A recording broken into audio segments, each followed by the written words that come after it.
បន្ទាប់ពីអ្នកនរគ្នាបានទស្សនារឿងម្ចាស់ស្នេហ៍ប្រែបេះដូងភាគទី4ហើយអ្នកនរគ្នាមានអារម្មណ៍មិនដែរទៅជាមួយនឹងរឿងហ្នឹងពេលខ្ញុំបានទស្សនាហើយគឺមានអារម្មណ៍ថាកាន់តែជួយចិត្តខ្លាំងមែនតើជាពិសេសគឺឈុតចុងក្រោយហ្នឹងយើងឃើញថា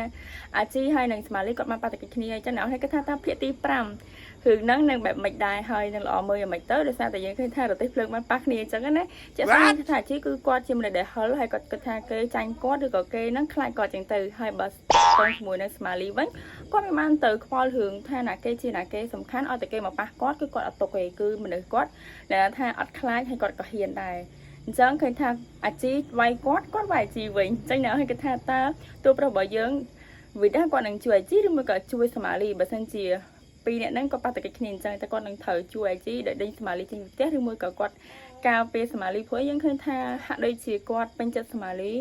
យើងឃើញថាតាំងពីគាត់ជួបស្មាលីមកគឺគាត់ដែរហ៊ានធ្វើអីស្មាលីទោះបីជាគាត់គ្រីតឬមួយក៏គាត់ខឹងស្មាលីប៉ុណ្ណាក៏គាត់បានធ្វើតែនិយាយពាក្យសម្ដីអញ្ចឹងណាហើយមិនហ៊ានដេញចេញ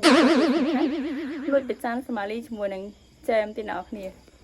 មកថាចូលចិត្តគេប៉ុន្តែយើងឃើញជាក់ស្ដែងគឺទង្វើរបស់ David គឺគាត់ឆ្លាញ់ស្មាលីមកអ្នកគ្នានេះសម្រាប់ការឃើញរបស់ខ្ញុំណាគឺគិតថាគាត់ចាប់អារម្មណ៍ជាមួយនឹងស្មាលីហើយអ្វីដែលសំខាន់ណាស់ជីគឺគាត់ធ្វើទង្វើយូរទៅធ្វើឲ្យ David គាត់កាន់តែមានអារម្មណ៍ថាមានកម្រិតឆ្ងាយពីគាត់អញ្ចឹងណាដោយសារតែជាក់ស្ដែង David គាត់ក៏ចូលចិត្តអាជីដែរដោយសារតែអាជីគឺគាត់ជាមនុស្សដែលចិត្តងាយពេញអ្នកទាំងអស់គ្នាអញ្ចឹងហើយធ្វើឲ្យ David គាត់ហាក់ដូចជាខ្លាចអាជីទៅវិញអញ្ចឹងយើងចាំមើលថាតើពីអ្នកគាត់នឹងទៅជាយ៉ាងណាគេជួយណាគេអញ្ចឹងអ្នកទាំងអស់គ្នាហើយអ្វីដែលសំខាន់ចំណុចសំខាន់មួយទៀតអ្នកខ្ញុំបានចាប់អារម្មណ៍ឃើញថាម៉ាក់បោះស្មាលីគាត់បែរជាលួចប្រាប់ទៅកាន់ទូប្រវត្តិថាគាត់ខ្ចីលុយ$5000ដើម្បីធ្វើផ្ទះរបស់គាត់ខ្ញុំឆ្ងល់មែនតើតាំងពីចេញម៉ាក់បោះស្មាលីមកមានអារម្មណ៍ថាគាត់ដែរធ្វើអីដែលល្អចំពោះស្មាលីសោះមកអ្នកទាំងអស់គ្នាដោយពេលដែលស្មាលីមានបញ្ហាដំបូងអញ្ចឹងគឺគាត់មានព្យាយាមធ្វើម៉េចដើម្បីយកលុយមកលួសកូនរបស់គាត់តែគាត់បែរជាហ៊ានបកគលកូនរបស់គាត់ឲ្យទៅនៅជាមួយទូប្រវត្តិយើងដើម្បីកាត់បំណុលយកហ្មងអ្នកថា